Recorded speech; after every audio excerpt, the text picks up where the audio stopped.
Normalean, Classroom bakarrik ikusten du gonbidatzen domeinuko pertsonei gela batean.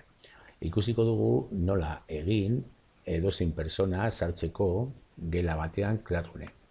Beste domeinukoa baldin bada.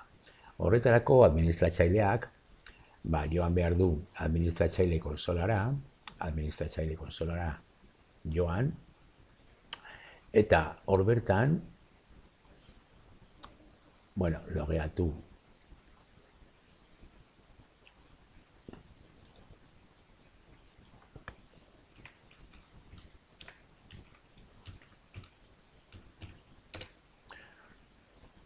Behin hor sartuta, sartu behar da aplikazioetan. Eta aplikazioetan G Suite aplikazioak aukeratu, eta hor barruan Classroom. Eta hemen gauza batzuk egin behar dira.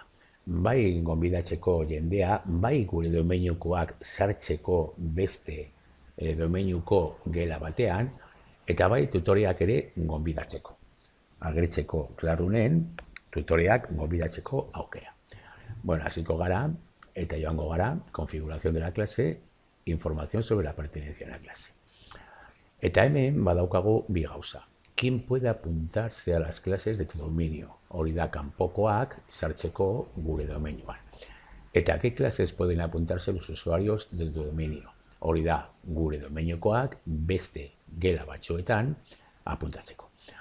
Egon behar da aktibaturik hemen dagoen moduan. Cualquier usuario eta cualquier usuario de G Suite. Sakatzen badugu gainean, hor aukeratu aldugu. ¿Quién puede apuntarse a clases de dominio? Cualquier usuario. ¿A qué clases pueden apuntarse los usuarios de tu dominio? A cualquier clase de G Suite. Horrela, bi gauzak izango ditugu, kontrolatuta. Guardala egingo dugu, eta kito. Hemen baitare egin aldugu, bestera batean, sortu alditugu, zerrenda zuriak. Eta orduan, horrekin izango diogu, domeinu horretako irakasleak edo personak ere, sartu aldirela gure geletan.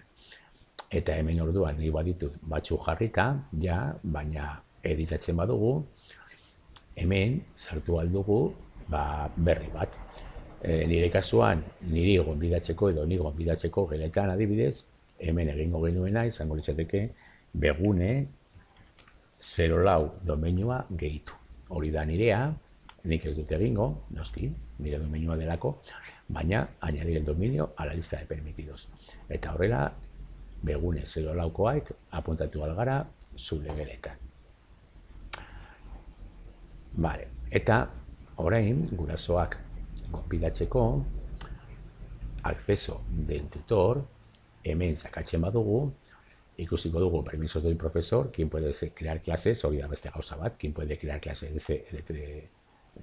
hor bertan. Kontuz honekin, jartzen badugu cualquier usuario de este dominio, ikasleek kontua baldin badaukate hor, haiek ere egingo dituzte gelak. Orduan, hor ikusi behar, komeni zaigun ikasleek gelak egitea ala ez.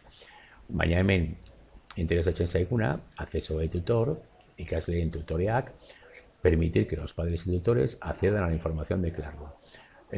¿Quién puede administrar? Todos los profesores.